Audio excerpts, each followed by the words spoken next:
Out on the Huangpu River, the Japanese flagship, Izumo, welcomes Vice Admiral Kiyoshi Hasegawa, the Japanese naval commander in the Shanghai fighting zone. With the Japanese foothold west and northwest of Shanghai made secure, danger to the Izumo is not so great. And so invading armada, Hankow bound. There is no let-up in the relentless.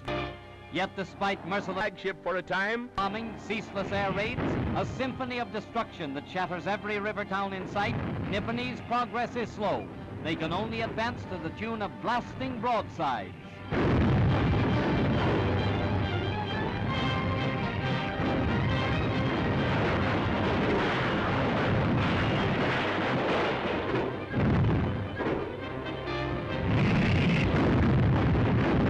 Against China's temporary capital.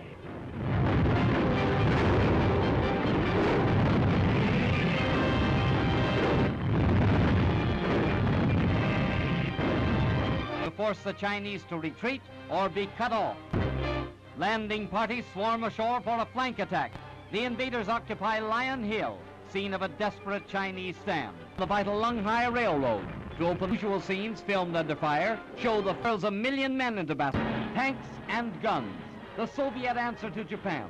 By the thousands, new Japanese reinforcements pour into the Tachang salient to cut off the Chinese in Shapei and Chenju. Into its second year, Japan. Their light artillery gets the range and starts its hymn of hate.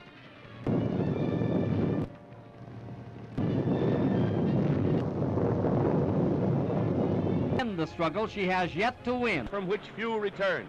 General Sun Shai-sun.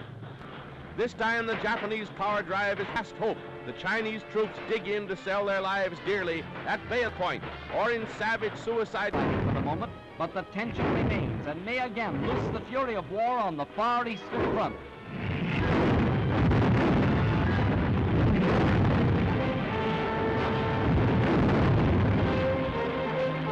Way for advancing infantry. These Suchow is aflame, blazing target for the invaders' guns.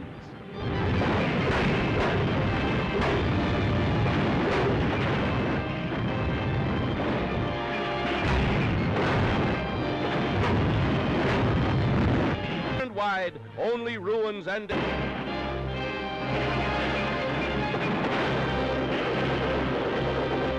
Chinese defenders. And another daring but this has stuck touched by Japanese shells, and the inner native city is put in an assault.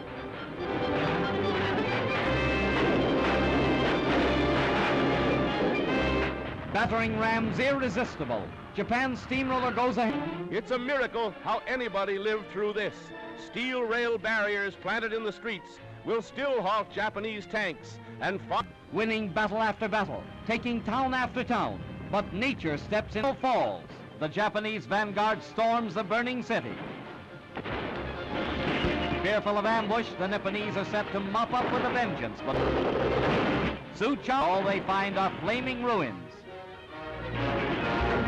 Costly to Japan's military machine are such victories as these. Expenditures, $5 million a day. Casualties, but Hankow is still 135 miles away. Japan's ultra-modern tanks storm an ancient wall town, 32,000 dead, countless wounded. The prize, a city in ashes. Yet Nippon's army rolls on through the walls of Suchow.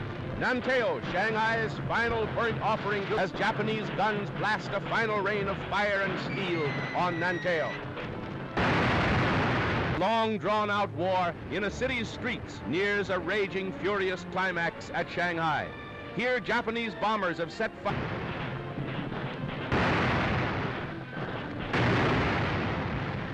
to a great Chinese flour mill, right opposite the defense lines held by the United States Marines.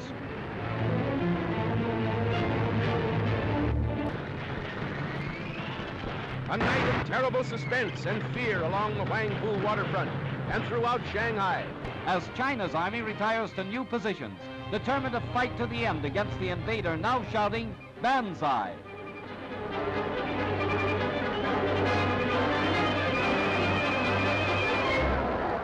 flows westward.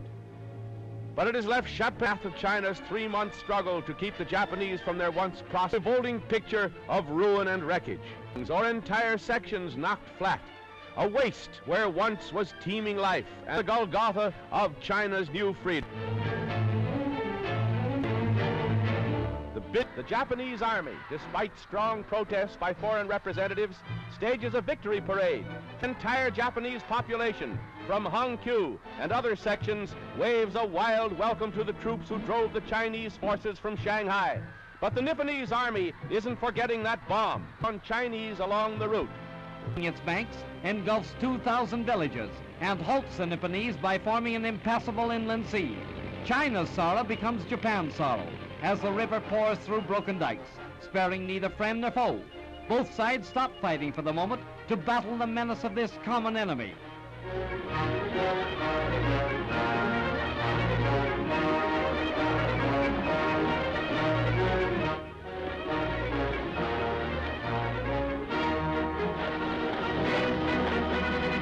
The flight from flood begins. 500,000 refugees are driven from their homes by the rising waters.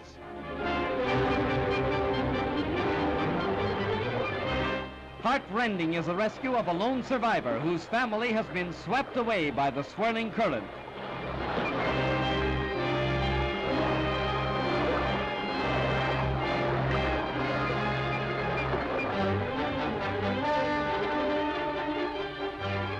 Safe on the good earth again, but they face a greater suffering. They join the vast army of homeless and hungry.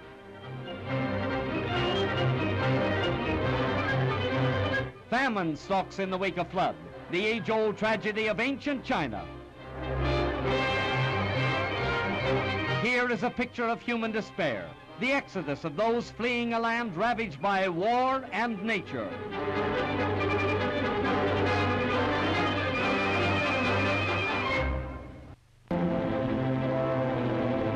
Day after day, the fury of war sends new hordes from corner to corner. The battle lines have swung far from beaten and broken Nantes, seeking safety. War, amid the constant rain of steel, in the momentary chance lulls in the hail of death, the war-shocked population salvages the pitiful remnants of its shattered homes. Death struck even in so-called safe grisly fires throughout the capital, where 300,000 people huddled in fear. That man carries the body even to human wrecks. As their dwellings and possessions go up in smoke behind them, an amazing scene of the misery that modern war brings to mankind. But the battle against starvation is just beginning. Several 100,000 Chinese of all ages here in Shanghai alone face a daily struggle against hunger, a battle for bread that knows no quarter and no armistice, a desperate fight for life.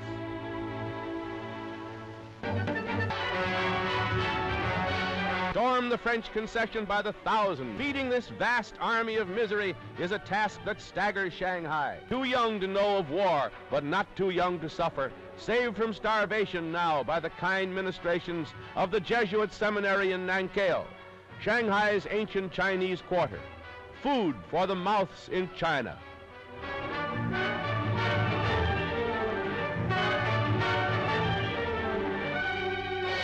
Typical scenes today in war-torn China, but in many places there are no ministering sisters. In many places there is no food. Not only in broken buildings and war casualties does China's costs mount. Refugees by the hundreds of thousands and war waifs crowd Shanghai. These tots, countless numbers of them, inflamed by the daily air, come trained soldiers and fight against the Japanese. Oriental Amazons, ready to die for their native land. Raid killings in their stricken land, these Chinese girls are learning to operate machine guns in the hope that they too can be. An impressive sidelight of this undeclared war in the Orient is the formation of Amazon